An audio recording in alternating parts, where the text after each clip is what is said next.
We begin tonight with a deadly scene during a street festival in Vancouver, Canada. A vehicle plowing into a crowd gathering for a celebration of Filipino culture. The horrific images coming in, first responders racing to the victims. At least 11 people killed and 20 were hurt.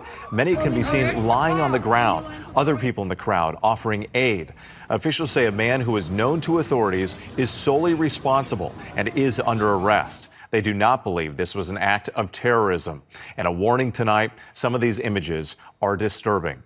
ABC's chief national correspondent Matt Gutman leads us off from Vancouver.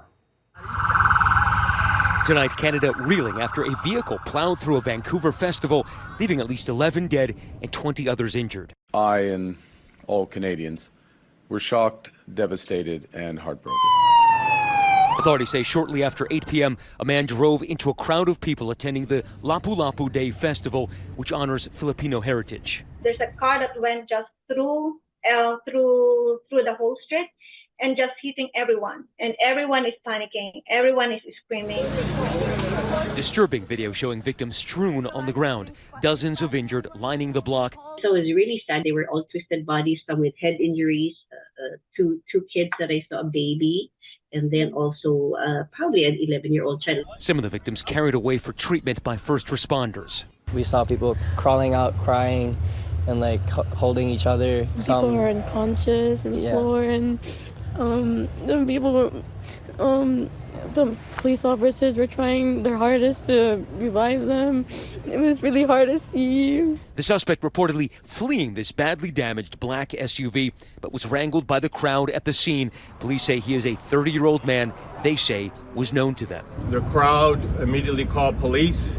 We then took custody of the subject.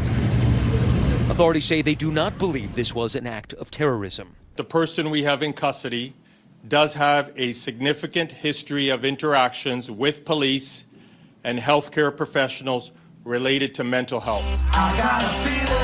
That incident occurring minutes after Apple to App wrapped his set at the street festival, the founding member of the Black Eyed Peas singing their hit song, I Got a Feeling.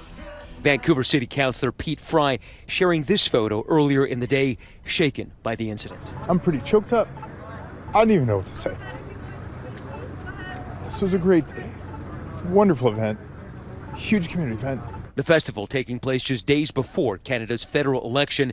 Hours before the tragedy, the leader of the New Democratic Party, Jagmeet Singh, addressing the crowd. Later tweeting, our thoughts are with the victims and their families, canceling all campaign events today. We're on the eve of what could be the most consequential elections in Canada in generations. Canada's prime minister saying that this is every family's nightmare. Now, authorities are saying that there are critically wounded among the victims and that the death toll could rise. At this point, they still believe that that suspect acted alone. They're not releasing his identity until he's charged. Just an awful scene there in Vancouver. Matt Gutman, thank you.